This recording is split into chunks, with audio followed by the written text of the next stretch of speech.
দেখ, প্রবাবিলিটি মানে হচ্ছে কোনো একটা ঘটনা ঘটার সম্ভাবনার পরিমাণ।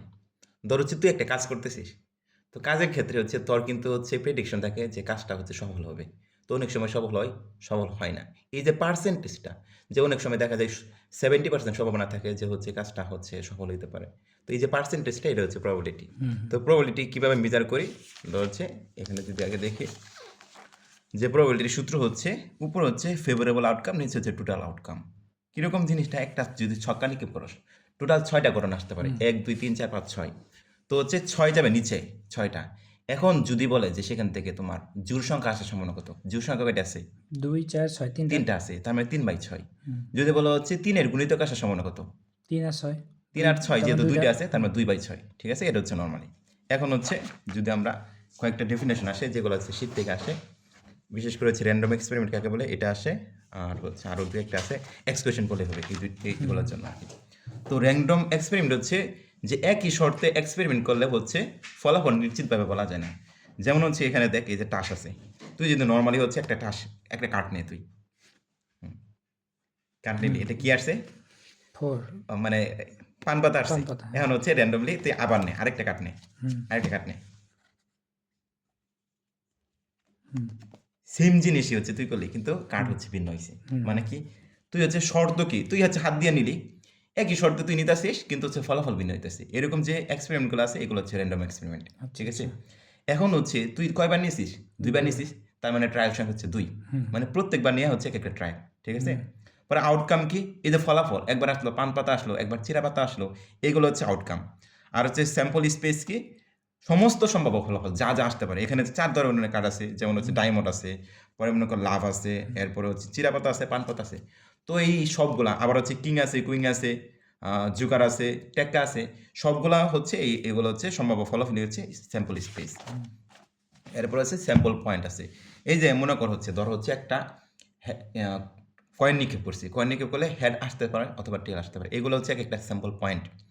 এরপর হচ্ছে ইভেন্ট, যখন হচ্ছে একটা কন্ডিশনে কোনো এক্সপেরিমেন্ট করা হবে তখন সেটা হচ্ছে ইভেন্ট। ঠিক আছে, যেমন হচ্ছে তুই একটা ছক্কা নিবে করলি, তুই কন্ডিশন দিয়ে দিলি যে হচ্ছে বিজোড় সংখ্যা আসবে অথবা জোড় সংখ্যা আসবে, এই যে যখন কন্ডিশনটা জুড়ে দিলি সেটা হচ্ছে ইভেন্ট। তো ইভেন্ট বিভিন্ন রকম হতে পারে। কীরকম হতে পারে? Simple event. সিম্পল ইভেন্ট মানে হচ্ছে একটা মাত্র ফলাফল। তুই ছক্কা নিবে করলি, বললি যে 2 আসার সম্ভাবনা কত, তার মানে 2 কি একটা ফলাফল না? এটা হচ্ছে সিম্পল ইভেন্ট। কম্পাউন্ড ইভেন্ট কি? একাধিক ফলাফল থাকবে। যেমন হচ্ছে 2-এর জায়গায় তুই যদি বলো জোড় সংখ্যা আসার সম্ভাবনা কত, ফলাফল কয়টা?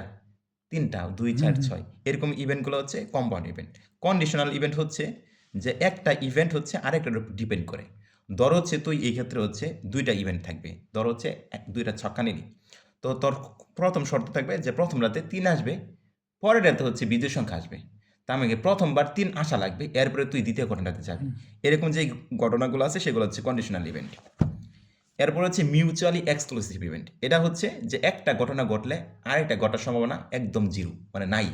যেমন হচ্ছে একটা কয়েন নিক্ষেপ করলে যদি হেড আসে, মানে একবার নিক্ষেপ করি, তার মানে ফলাফল তো একটাই আসবে। হেড আসলে টেল আসার সম্ভাবনা কত? 0 জিরো, কারণ হেড আসলে তেল আসতে পারে, এমন একসাথে তো 2টা আসতে পারবে না একসাথে। এরকম ঘটনাগুলো হচ্ছে মিউচুয়ালি এক্সক্লুসিভ ঘটনা। ইকুয়ালি লাইকলি ঘটনা হচ্ছে প্রত্যেকটা আসার সম্ভাবনা 50-50। যেমন হচ্ছে তুই হচ্ছে একটা মুদ্রা নিক্ষেপ করলে, মানে কয়েন নিক্ষেপ করলে, হেডও আসতে পারে, টেলও আসতে পারে, যদি আর কি বায়াসনেস না থাকে আর কি। যদি হচ্ছে মানে মুদ্রাটা হচ্ছে ওই মনে কর বায়াসনেস বলতে হচ্ছে যে একা বাঁকা না থাকে আর কি, কোনো হচ্ছে ভাঙচুর না থাকে আর কি। তো যেগুলো 50-50 সম্ভাবনা আছে সেগুলো হচ্ছে ইকুয়ালি লাইকলি ঘটনা। এরপর হচ্ছে ইন্ডিপেন্ডেন্ট ইভেন্ট। ইন্ডিপেন্ডেন্ট ইভেন্ট হচ্ছে ধর হচ্ছে যে একটা ঘটনা আরেকটার উপরে প্রভাবিত করবে না। যেমন হচ্ছে এই যে তুই যে হচ্ছে টাসি নিয়েছিলি, দেখ প্রথম হচ্ছে তোর নিয়েছিলি হচ্ছে তুই তুলছিলি, মনে কর হচ্ছে তোর পান পাতা আসছে, এখন হচ্ছে দ্বিতীয়বার তুই এটা দিয়া এটা যদি আবার তুলস, পান পাতা আসার সম্ভাবনা আছে না? কিছুটা আছে না? তার মানে একটার উপর আরেকটা ডিপেন্ডেন্ট করতেছে না, এটা হচ্ছে ইন্ডিপেন্ডেন্ট ইভেন্ট। আর ডিপেন্ডেন্ট ইভেন্ট মানে কি? একটার উপর আরেকটা ডিপেন্ডেন্ট করতেছে। কীরকম ঘটনা? সেম জিনিসের যদি উদাহরণ দিই, যে প্রথমবার নিলি পান পাতা আসলো, এটা না রাইখে দিলি, সরাই দিলি, এটা এখানে নাই। এখন দ্বিতীয়বার নিলি, ওই পান পাতার চার আসবে না না, কারণ কি? এটা তো সরাই ফেলছ, মানে ডিপেন্ডেন্ট ইভেন্টটা জিনিসটা হচ্ছে এটার হচ্ছে বেস্ট এক্সাম্পল হয় ওই যে আমরা হচ্ছে ম্যাথ করি যে হচ্ছে যে একটা বক্সে হচ্ছে 8টা লাল বল আছে, আর হচ্ছে 5টা কালো বল আছে, তো 13টা বল থাকলে হচ্ছে প্রথমবার হচ্ছে লাল বল হওয়ার সম্ভাবনা কত, পরে হচ্ছে ওই বলটা যদি সরাই দিই পরের বার হচ্ছে লাল বল হওয়ার সম্ভাবনা কত আর কি, কমে যায় আর কি যখন ম্যাথ করবো তখন। এরপরে হচ্ছে যে ম্যাথমেটিক্যাল যে টার্মটা প্রবাবিলিটি মানে তো দেখলাম যে ফেভারেবল আউটকাম হচ্ছে টোটাল আউটকাম বা হচ্ছে মানে এভাবে নির্ণয় করা যায়। এখন হচ্ছে টাসের বিভিন্ন ম্যাথ আসে কিন্তু, তো টাসের ম্যাথ আসলে হচ্ছে টাস সম্পর্কে আগে আইডিয়া থাকা লাগবে, তো টাসই নর্মালি আর কি। যে টাসের মধ্যে 4 রকমের কার্ড আছে, একটা হচ্ছে এই যে ডায়মন্ড, আরেকটা হচ্ছে লাভ, আরেকটা হচ্ছে চিরাপাতা, একটা হচ্ছে পান পাতা। টোটাল হচ্ছে কয়টা করে কার্ড আছে? 13টা করে। 13টা করে, টোটাল হচ্ছে 52টা কার্ড। তার মধ্যে হচ্ছে সবগুলাতে আছে টেক্কা আছে, কিং আছে, কুইং আছে, জোকার আছে, এরপর হচ্ছে 2 থেকে 10 পর্যন্ত। এখানে হচ্ছে 9টা কার্ড, এখানে 4টা কার্ড, 13টা কার্ড। 13টা কার্ড হচ্ছে 4 তারাং হচ্ছে 52টা কার্ড। এখন হচ্ছে তোর প্রথমত কোশ্চেন আসে যে হচ্ছে একটা টাস্ক যদি হচ্ছে র্যান্ডমলি আমরা হচ্ছে তুলি, তাহলে সেটা হচ্ছে ধর হচ্ছে আসলো যে হচ্ছে চিরাপাতা আসার সম্ভাবনা কত? ঠিক আছে, টোটাল তার মানে টোটাল হচ্ছে 52টা নিচে, হ্যাঁ, আর হচ্ছে টোটাল চিরাপাতা আছে 13টা, তাহলে 13/52। এখন যদি বলে যে কিং আসার সম্ভাবনা কত? কিং কিসের কিং? যে কোনো কিং, তাহলে 4/52। 4/52, কারণ 4টা কিং আছে। কিং আছে। কুইং এর ক্ষেত্রে 4/52 সেম জিনিসই আর কি, এরকম জিনিসগুলো। এখন হচ্ছে এই প্রবাবিলিটি রেঞ্জ হচ্ছে 0 থেকে 1 পর্যন্ত, যেখানে হচ্ছে 0 দ্বারা হচ্ছে ওই ঘটনা কোনো সময় ঘটবে না। যদি আমরা বলি যে সূর্য হচ্ছে পশ্চিম দিক থেকে ওঠে, জীবনে ঘটবে না, এটা হচ্ছে 0 আর কি প্রবাবিলিটির মান। আর হচ্ছে 1 হচ্ছে যে ঘটনা ঘটবেই, যেমন যদি বলে সূর্য পূর্ব দিক থেকে উঠবে, স্বাভাবিক ঘটবেই এরকম ঘটনা। ওকে, তার মানে হচ্ছে এই ঘটনা হচ্ছে ধর হচ্ছে আমরা যদি একটা নর্মাল এক্সাম্পল দিই যে প্রবাবিলিটি হচ্ছে ধর একটা ছক্কা নিয়ে করলে 2 আসার সম্ভাবনা কত? 1/6, কারণ হচ্ছে 2 হচ্ছে একটাই আর টোটাল ঘটনা হচ্ছে 6টা, তার মানে 1/6। তাহলে 2 না আসার সম্ভাবনা কত? 1 থেকে ওরা বাদ দিলে হয়ে যায়, কিন্তু তার মানে 5/6। 2টা যদি যোগ করি দেখ 1/6 যোগ 5/6 মানে আসবে 1। তার মানে একটা ঘটনা ঘটার এবং না ঘটার সম্ভাবনা হচ্ছে 1, মানে 2টা যোগ করলে যোগফল আসবে 1। এরপর হচ্ছে প্রবাবিলিটি কিছু লিমিটেশন আছে, স্যারে কিন্তু হচ্ছে বেশি কোশ্চেন করে লিমিটেশন কি, পরে তো হচ্ছে বৈশিষ্ট্য কি, ক্যারেক্টার কি, এইগুলো কিন্তু বেশি কোশ্চেন করে ম্যাথের থেকে। তো লিমিটেশন হচ্ছে যে ঘটনা যদি অসীম হয়ে যায়, ইনফিনিটিভ হয়ে যায়, গণনা করা না যায়, সেক্ষেত্রে হচ্ছে লিমিটেশন আছে। আবার হচ্ছে ধর হচ্ছে তুই এমন জিনিস হচ্ছে বিচার করলি যেই ঘটনা হচ্ছে ইকুয়ালি লাইকলি না, যেমন হচ্ছে একটা তুই যদি ছক্কা দিয়ে নিকে করো, ছক্কার হচ্ছে এক পাশে হচ্ছে কাইট করা, তার মানে ওই দিকেই তো বারবার হচ্ছে উঠবে, এরকম হইলে এই প্রবাবিলিটি আর কি রুলসটা খারে না আর কি, ক্লাসিক্যাল যে প্রবাবিলিটি সেটা খারে না। এখন যদি হচ্ছে আমরা ম্যাথ দেখি, ম্যাথ হচ্ছে এটা তো সবসময় লাগে আর কি। ধর বলছে যে একটা কন্টেনারে 4টা বল আছে, 4টা রেড বল আছে, 6টা হোয়াইট বল আছে, টোটাল করে বল 10টা বল আছে। এখন বলছে 2টা বল যদি র্যান্ডমলি নেই, তাহলে 2টাই হচ্ছে লাল হওয়ার সম্ভাবনা কত? 10টা বল আছে, যদি প্রথমবার নেই সেটা লাল হওয়ার সম্ভাবনা কত? 1/10, 4/10, যেহেতু 4টা লাল বল আছে, 4/10। এখন মনে করে যে প্রথমবার একটা তো নিয়ে নিলাম, তো লাল একটা কমে গেল, টোটাল বল 10টা ছিল, একটা কমে গেল না, তো লাল তো একটা যে প্রথম লালে উঠছে। হ্যাঁ, বলছে যে লাল হওয়ার সম্ভাবনা কত? তার মানে প্রথমবার একটা লাল গেল গা, তাহলে লাল আছে 3টা, আর টোটাল বল থেকে একটা গেল গা 9টা। তার মানে দ্বিতীয়বার যদি হচ্ছে তুলি, তাহলে হচ্ছে লাল হওয়ার সম্ভাবনা কত? টোটাল বল আছে নিচে 9টা, আর হচ্ছে লাল বল আছে 3টা, তার মানে 3/9। এখন হচ্ছে এটা তাহলে আনসার কি হবে? 2টাই লাল হওয়ার সম্ভাবনা কত? এটা গুণন এটা, ঠিক আছে? এটা কেন হয়েছে পরেতে পড়বো আর কি, ইন্ডিপেন্ডেন্ট ইভেন্টের ক্ষেত্রে আর কি। ওকে, সেম জিনিসটাই হচ্ছে এই যে 4/10 গুণন হচ্ছে 3/9, সেম জিনিস যদি সূত্র দিয়ে করি, তাহলে সূত্র কি? নিচে হচ্ছে কতভাবে হচ্ছে সাজানো যাবে, উপরে হচ্ছে কতভাবে লাল হবে। তার নিচে হচ্ছে টোটাল বল কয়টা আছে? 10টা। 10টার মধ্যে তোর নিতে হবে কয়টা? 2টাই লাল হবে। তার মানে নিচে হচ্ছে 10C2 যাবে নিচে, আর হচ্ছে উপরে যাবে হচ্ছে টোটাল বল আছে 4টা লাল বল আছে, তার মানে লাল বল নিতে হবে 2টা, তার মানে 4C2, ঠিক আছে? যদি সূত্র দিয়ে করি তাহলে হচ্ছে আমরা দেখবো যে আমাদের কোশ্চেনে কি বলছে, 10টা বল ছিল, 10টার মধ্যে হচ্ছে 4টা লাল 6টা সাদা বল ছিল। তো হচ্ছে যদি র্যান্ডমলি নেই তাহলে হচ্ছে 2টা বলই লাল হওয়ার সম্ভাবনা কত? তার মানে নিচে হচ্ছে যাবে কি যে কতভাবে সাজানো যাবে, কতভাবে হচ্ছে উঠানো যায় বলগুলো, আর উপরে যাবে হচ্ছে যে লাল হওয়ার সম্ভাবনা কত আর কি। তার মানে টোটাল 10টা বল ছিল, বল তুলবো কয়টা আমরা? 2টা, তার মানে নিচে যাবে হচ্ছে 10C2, 10টা থেকে 2টা তুলবো, আর উপরে কি যাবে যে লাল কয়টা আছে? 4টা, লাল কয়টা নিব? 2টাই, তার মানে হচ্ছে 4C2। এখন যদি বলতো যে হচ্ছে 3টা বল নেব, 2টা লাল, একটা হচ্ছে সাদা হওয়ার সম্ভাবনা কত? তার মানে কি নিচে যাবে হচ্ছে 10C3, যেহেতু 3টা বল নেব, আর উপরে যে হচ্ছে 4টা লাল থেকে নিব 2টা লাল, তার মানে 4C2 গুণন হচ্ছে 6টা সাদা থেকে একটা সাদা নেব, তার মানে হচ্ছে 61। আচ্ছা বল, দেখ আবার বলি যে টোটাল বল আছে হচ্ছে 10টা, 10টার মধ্যে হচ্ছে 4টা হচ্ছে লাল, 4টা হচ্ছে রেড, আর হচ্ছে হোয়াইট আছে হচ্ছে 6টা হচ্ছে হোয়াইট। এখন হচ্ছে তুই 10টা থেকে কি বলছে যে 2টা বল নিলে 2টা লাল হওয়ার সম্ভাবনা কত? তার মানে হচ্ছে তুই 10টা থেকে বল নিবি হচ্ছে 2টা, মানে 2টা লাল বলছি শুধুমাত্র, তার মানে হচ্ছে 4টা লাল ছিল, তুই লাল নিবি কয়টা? 2টা। এখন যদি লাল না বলে বলতো যে 6টা বল থেকে মানে 2টা সাদা হওয়ার সম্ভাবনা কত, যদি লাল না বলে, তাহলে সাদা বল আছে 6টা, তার মধ্যে বল কয়টা নিবি? 2টা। আচ্ছা আচ্ছা 6C2 বা হচ্ছে 10C2 এটা কি জানোস মান কত? ক্যালকুলেটারে চাপ দিলে আসে, যদিও হচ্ছে এমনিতে যদি বলি 6C2 মানে হচ্ছে উপরে হচ্ছে মানে এটা সূত্র হচ্ছে NCR আর কি। তো NCR এর সূত্র হচ্ছে n ফ্যাক্টোরিয়াল বাই হচ্ছে r ফ্যাক্টোরিয়াল ইন্টু হচ্ছে n মাইনাস r ফ্যাক্টোরিয়াল। তার মানে 6C2 হবে 6 ফ্যাক্টোরিয়াল বাই হচ্ছে 2 ফ্যাক্টোরিয়াল ইন্টু হচ্ছে 6 মাইনাসের 2 ফ্যাক্টোরিয়াল। 6 ফ্যাক্টোরিয়াল মানে কি 6 গুণন 5 গুণন 4 গুণন 3 গুণন 2 গুণন 1, 2 ফ্যাক্টোরিয়াল মানে 2 গুণন 1, 4 মাইনাসের 2 মানে হচ্ছে 4 ফ্যাক্টোরিয়াল মানে হচ্ছে 4 3 2 1 মানে গুণ। ওকে, মানগুলো ক্যালকুলেটর চাপ দিলে তো আসছে। এরপরে হচ্ছে এই যে এই ম্যাথটা হচ্ছে আসে, সেটার মধ্যে হচ্ছে ম্যাথে ভুল আছে আর কি, যদিও আগেরটার মতোই দেখি, ওটার মতোই এটা ইজিলি পাবি। যে 7টা বল আছে মানে হচ্ছে 7টা সাদা বল আছে, 5টা লাল বল আছে, 2টা হচ্ছে যদি র্যান্ডমলি নেই উইথাউট রিপ্লেসমেন্টে হচ্ছে মানে রিপ্লেসমেন্ট করবো না, উইথাউট রিপ্লেসমেন্টে হচ্ছে 2টাই হচ্ছে সাদা সমানগত। দেখ 7টা 5টা টোটাল 12টা বল আছে, ঠিক আছে, 12টা বল আছে। এখন যদি হচ্ছে আমরা একটা বল নেই র্যান্ডমলি যদি নেই, সেটা সাদা সমানগত 7/12 না? দ্বিতীয়বার যদি আবার বলটা নিই, তার মানে একটা বল তো আমরা নিয়ে নিছি, তার মানে বল হচ্ছে সাদা বল কমে গেল একটা, আর হচ্ছে টোটাল বল কমে গেল একটা, তার টোটাল বল আছে 11টা, সাদা বল আছে 6টা, তার মানে 6/11 সম্ভাবনাগত, তার মানে 2টা গুণ করে দিবি। সেম জিনিসটা সূত্র দিয়ে যদি করি, যে যেহেতু হচ্ছে 12টা বল আছে, 12টা বল থেকে হচ্ছে আমরা নিব হচ্ছে 2টা বল, তাহলে 12C2 মানে আসবে 66। ওকে, এরপরে হচ্ছে সেখানে কন্ডিশন কি, যে হচ্ছে 7টা সাদা থেকে 2টা দুইটাই সাদা, তার মানে 7C2, এই 7C2 পড়াতে হচ্ছে 21/66 দিলে মান এসে পড়ে, ঠিক আছে। ওকে, এখন হচ্ছে এটা হচ্ছে উইথাউট রিপ্লেসমেন্ট। উইথাউট রিপ্লেসমেন্ট বলতে হচ্ছে তুই বল যে নিবি বল আর দিবি না। যদি বাই এনি চান্স যদি বলে যে উইথ রিপ্লেসমেন্ট মানে হচ্ছে তুই একটা সাদা বল নিসর, ওই সাদা বলটা আবার হচ্ছে বাক্সতে দিয়ে দিসর, তার মধ্যে উইথ রিপ্লেসমেন্ট যদি বলে প্রশ্নের মধ্যে, তাহলে প্রথমবার নেওয়ার সম্ভাবনা হচ্ছে 7/12, আমরা প্রথমবার সাদা হওয়ার সম্ভাবনা 7/12। এখন ওই যে উইথআউট রিপ্লেসমেন্টের সময় হচ্ছে আমরা হচ্ছে 12 জায়গায় হচ্ছে 11 লিখি, 7টা জায়গায় হচ্ছে 6 লিখি, কারণ হচ্ছে কমে গেছে। কিন্তু উইথআউট রিপ্লেসমেন্ট মানে হচ্ছে যদি বলে উইথ রিপ্লেসমেন্ট মানে কি জিনিসটা আবার দিয়ে দিছি, তার মানে বল তো ওই 12টাই রয়েছে, সাদা 7টাই রয়েছে না। পরের বারে যদি নেই তাহলে সাদার সমান কত 7/12 থাকতো না। তো যখন উইথ রিপ্লেসমেন্ট থাকবে তখন হচ্ছে 7/12 গুণন 7/12 মানে তখন হচ্ছে কমবে না এই জিনিসটা।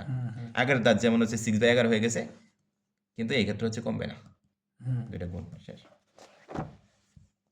এরপর হচ্ছে প্রবাবিলিটির হচ্ছে স্ট্যাটিস্টিক্যাল আর হচ্ছে ইম্পেরিক্যাল ডেফিনেশন অফ প্রবাবিলিটি। এই জিনিসটা কিছুই না, যে এই প্রবাবিলিটি হচ্ছে জিনিসটা যে লিমিট দিয়ে করাইছে, যে প্রবাবিলিটি হচ্ছে limit n tends to infinitive, মানে হচ্ছে অসংখ্যবার যদি তুমি গণনাটা করো তাহলে সেটা প্রবাবিলিটি হচ্ছে উপরে কতবার করছো আর নিচে হচ্ছে ওই টোটাল কতবার আর কি হইতে পারে সেটাই আর কি। যেমন হচ্ছে তামিম যদি 100টা ম্যাচ খেলে, তো 100টা ম্যাচের মধ্যে হচ্ছে 30টা ম্যাচের মধ্যে যদি সে সেঞ্চুরি করে তাহলে সেঞ্চুরি করার সম্ভাবনা কত 30/100, এরকম জিনিসটা। তারপর হচ্ছে ব্যান ডায়াগ্রাম আছে, এটা জীবনে আসে না, আসবে না আশা করি। ওকে, এটুকু দরকার নাই। প্রবাবিলিটির 2টা রুল আছে, একটা হচ্ছে এডিটিভ লো অফ প্রবাবিলিটি মানে সংযোজন সূত্র, আরেকটা হচ্ছে মাল্টিপ্লিকেটিভ লো অফ প্রবাবিলিটি গুণসূত্র আর কি। যেটা সংযোজন সূত্র হচ্ছে ধর 2টা ঘটনা আছে এ এবং বি, 2টা ঘটনা একসাথে ঘটার সম্ভাবনা হচ্ছে সেই ঘটনা 2টা হচ্ছে আলাদাভাবে ঘটার যোগফল মাইনাস হচ্ছে 2টার মধ্যে কোনো কমন পার্ট আছে কিনা, ঠিক আছে। যেমন A1 A2 2টা ঘটনা হলে probability of A1 plus A2 হচ্ছে প্রবাবিলিটি অফ A1 যোগ A2 মাইনাসের হচ্ছে তাদের মধ্যে কমন অংশ, প্রবাবিলিটি অফ A1 A2, এইটুকু হচ্ছে পার্ট আলাদাভাবে পড়তে বলবো আর কি। এখন হচ্ছে একটা মেথড যদি আসে, ধর হচ্ছে বলছে যে একটা টাসের প্যাক থেকে হচ্ছে এলোমেলোভাবে একটি টাস তোলা হলো, একটা টাসই তোলা হয়েছে, বলছে A1 ঘটনাতে বলছে মানে 2টা ঘটনা বলছে যে তুলা রাশটি লাল হওয়ার সম্ভাবনা কত এবং তুলা রাশটি কিং হওয়ার সম্ভাবনা কত, ঠিক আছে। তার মানে হচ্ছে 2টা আলাদা মানে টাস তুলবি একটা, কিন্তু আর 2টা আলাদা আলাদা ঘটনা। তো হচ্ছে এই সেটা হচ্ছে এডিটিভ লো প্রবাবিলিটি সূত্রে পড়ে যাবে। প্রথমে তুই বের করবি তুলা রাশটি লাল হওয়ার সম্ভাবনা কত, পরে বের করবি কি তুলা রাশটি কিং হওয়ার সম্ভাবনা কত, পরে দেখবে যে তাদের মধ্যে কোনো কমন পার্ট আছে কিনা, লাল এবং কিং এরকম কমন পার্ট কোনো সম্ভাবনা আছে কিনা। তাহলে দেখ লাল হওয়ার সম্ভাবনা কত, লাল কার্ড কয়টা আছে টোটাল 13টা, কেন 2 জোড়া 26টা, 26টা আছে টোটাল, কার্ড কয়টা আছে 52টা, তাহলে লাল কার্ড হওয়ার সম্ভাবনা 26/52। পরে হচ্ছে কিং হওয়ার সম্ভাবনা কত, কিং কয়টা আছে টোটাল কিং হ্যাঁ 4টা। 4টা আছে, তার মানে 4/52। এখন হচ্ছে দেখবো যে দুইটার মধ্যে কোনো কমন পার্ট আছে কিনা, মানে হচ্ছে লাল এবং হচ্ছে কিং আছে, 2টা আছে। দুইটা আছে, এই যে লাল কিং আছে দুইটা, তার মানে সেটা সমান কত 2/52। এখন হচ্ছে সূত্র ফেলাই দিবি 26/52 যোগ 4/52 মাইনাস 2/52 শেষ। হুম। ঠিক আছে,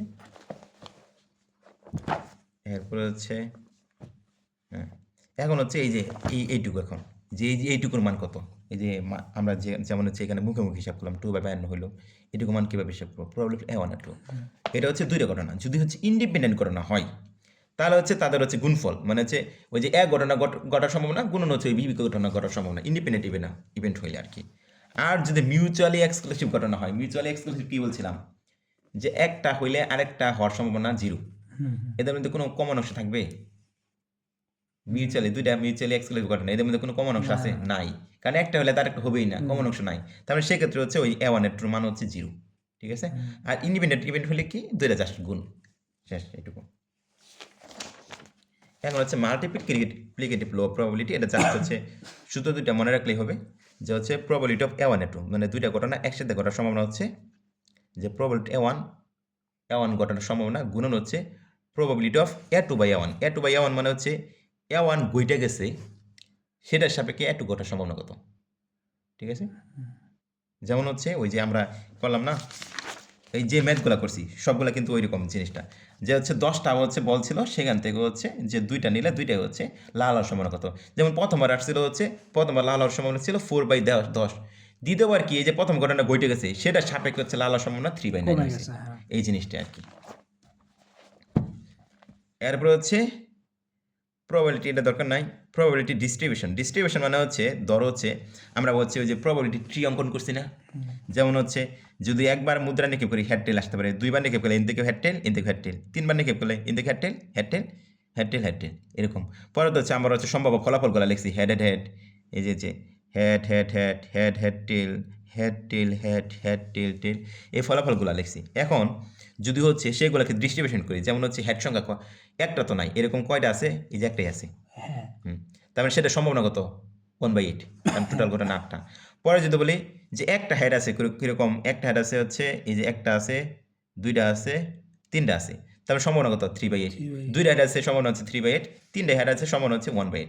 এই সবগুলো ঘটনা, তিনটার বেশি তো হেড নাই, তিনবারই তো নিক্ষেপ তো তিনবারই করছি, ওকে, সবগুলো ঘটনা যদি যোগ করা, যোগফল হচ্ছে 1। এই জিনিসটা হচ্ছে প্রবাবিলিটি ডিস্ট্রিবিউশন, মানে বিভিন্ন হচ্ছে রেজাল্ট ডিস্ট্রিবিউশন করলে কিন্তু আলটিমেটলি হচ্ছে ফলাফল 1 আসে, 1-এর বেশি তো আসতে পারে না।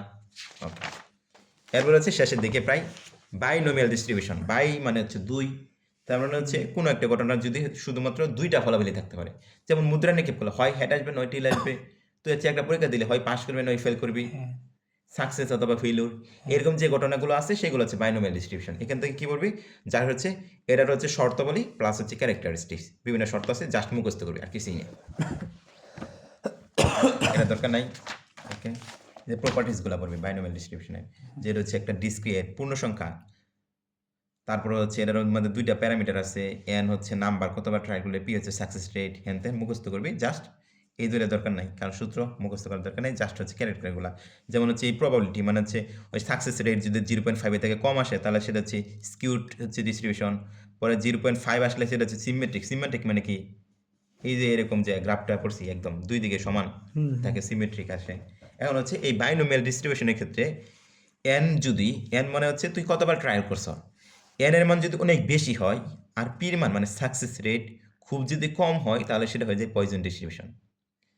আরেকটা জিনিস, বাইনোমিয়াল ডিস্ট্রিবিউশনের ক্ষেত্রে এন এর মান অনেক বেশি কিন্তু পি এবং কিউ এর মান কাছাকাছি, দুইটাই কাছাকাছি, তাহলে সেটা হচ্ছে নর্মাল ডিস্ট্রিবিউশন, দুইটা ডিস্ট্রিবিউশন। তার মানে এন এর মান অনেক বেশি দুইটার ক্ষেত্রে, পির মান অনেক ছোট হলে সেটা হচ্ছে পয়জন ডিস্ট্রিবিউশন, আর পির মান এবং কিউ এর মান কাছাকাছি হলে সেটা হচ্ছে নর্মাল ডিস্ট্রিবিউশন। যেমন হচ্ছে এই যে পয়জন ডিস্ট্রিবিউশন যদি দেখি, দেখ এন এর মান অনেক বড়, তুই অনেকবার ট্রাই করছ কিন্তু তোর সাকসেস রেট খুবই কম, কীরকম <0.1, সেই রকম যদি থাকে তাহলে সেটা হচ্ছে পয়জন ডিস্ট্রিবিউশন। এখান থেকে এইটুকু পড়লেই হবে। আর হচ্ছে পয়জন ডিস্ট্রিবিউশন হচ্ছে যদি হচ্ছে দুই একটা হচ্ছে এই এক্সাম্পল করবি, যেমন হচ্ছে এর ক্ষেত্রে প্যারামিটার থাকে হচ্ছে একটা এম মিন বা ভেরিয়েন্স যেটা। ওকে, এরপর হচ্ছে এটা দরকার নাই, এখানে ম্যাথ কখনো আসবে না। নর্মাল ডিস্ট্রিবিউশন, এটার হচ্ছে ক্যারেক্টার আসে নর্মাল ডিস্ট্রিবিউশনে, ঠিক আছে, এটাই লাস্ট টপিক। নর্মাল ডিস্ট্রিবিউশনে কী করছি, এন এর মান খুব বেশি কিন্তু পি এবং কিউ এর মান কাছাকাছি, সেটা হচ্ছে নর্মাল ডিস্ট্রিবিউশন। তো নর্মাল ডিস্ট্রিবিউশনের ক্ষেত্রে এই সূত্রটা মুখস্থ না করলে কি হচ্ছে মূলত হচ্ছে ওই প্যারামিটার আছে, যেমন হচ্ছে সিগমা এবং নিউ, এই দুইটা মনে রাখলে হবে। যেটা প্যারামিটার আছে দুইটা, সিগমা এবং নিউ। এই নর্মাল ডিস্ট্রিবিউশনের ক্ষেত্রে এটা হচ্ছে একটা সিমেট্রিক্যাল ডিস্ট্রিবিউশন, এটার ক্ষেত্রে হচ্ছে মিন, মিডিয়ান, মোড, যেহেতু হচ্ছে দুইটা কাছাকাছি, তাহলে মিন, মিডিয়ান, মোড তিনটা হচ্ছে সমান সমান, ঠিক আছে। তো এর হচ্ছে ম্যাক্সিমাম প্রবাবিলিটি, মানে ম্যাক্সিমাম হচ্ছে তোর উইন রেট কখন থাকবে, যখন হচ্ছে এই সিগমা আর নিউ মানে হচ্ছে সরি নিউটা হচ্ছে ওই এরিথমেটিক মিনের সমান হবে তখন আর কি, সেই পয়েন্টে। তো এটা দুইটা রুল আছে, একটা হচ্ছে ইম্পেরিক্যাল রুল, আরেকটা হচ্ছে ধর কনফিডেন্ট ইন্টারভাল। তো ইম্পেরিক্যাল রুল হচ্ছে ওই যে আমরা পড়ি না, এখন কিন্তু পড়ি যে হচ্ছে ওই 68% ডাটা পাওয়া যায় নিগমা প্লাস মাইনাস হচ্ছে সরি নিউ প্লাস মাইনাস সিগমাতে 68% ডাটা, নিউ প্লাস মাইনাস 2 সিগমাতে 95% ডাটা, নিউ প্লাস মাইনাস 3 সিগমাতে 97% ডাটা, 99% ডাটা পাওয়া যায় আর কি। বিশেষ করে হচ্ছে এই যে এটা তো প্রচুর পড়ছি, যে হচ্ছে ওই স্যারে জর্দা স্যারে পড়াইছে যে নিউ প্লাস মাইনাস 1.96 সিগমাতে হচ্ছে 95% ডাটা পাওয়া যায়, আবার 2.58 99% ডাটা পাওয়া যায়। এই জিনিসটা হচ্ছে তুই ইজিলি দেখতে পাবি। ধর মনে কর একটা স্কুলের ছাত্রদের হচ্ছে গড় উচ্চতা হচ্ছে 165, তাদের সিগমা কি স্ট্যান্ডার্ড ডেভিয়েশন না, তাদের হচ্ছে স্ট্যান্ডার্ড ডেভিয়েশন বের করলাম হচ্ছে 10। কথার কথা যদি নিউ প্লাস মাইনাসের 10, তো 165 প্লাস মাইনাসের 10 যদি দিই, রেঞ্জটা কত 155 থেকে 175, এটাতে বেশি ডাটা থাকবে নাকি হচ্ছে নিউ প্লাস মাইনাস 10 3 সিগমাদের মানে 30 দিলাম, ধর হচ্ছে নিউ মানে 165 প্লাস মাইনাস 30 যদি দিই, ওটাতে বেশি থাকবে না, বেশি রেঞ্জ আছে, তার মানে হচ্ছে সেটার হচ্ছে পার্সেন্টেজ তো বেশি থাকবে। একটার হচ্ছে তোর বললো যে হচ্ছে একটা ক্লাসের 60 থেকে 70-এর মধ্যে কতজন স্টুডেন্ট পাইছে, তোর যদি রেজাল্ট উত্তর হয় হচ্ছে 20, তাহলে যদি বলা যায় 40 থেকে 90-এর মাঝে এনেও কতজন স্টুডেন্ট বেশি হবে জিনিসটা, এরকম হচ্ছে পার্সেন্টেজে পারবে। ঠিক সেম ক্ষেত্রে এটার ক্ষেত্রেও যে হচ্ছে নিউ প্লাস মাইনাস 1.96 সিগমা যদি দেই, তাহলে হচ্ছে 95% হইলে 2.58 দিলে কি আরো বাড়তেছে না, 99% হয়ে যাবে, এটাই আর কি, আর নাই, শেষ। আচ্ছা আচ্ছা।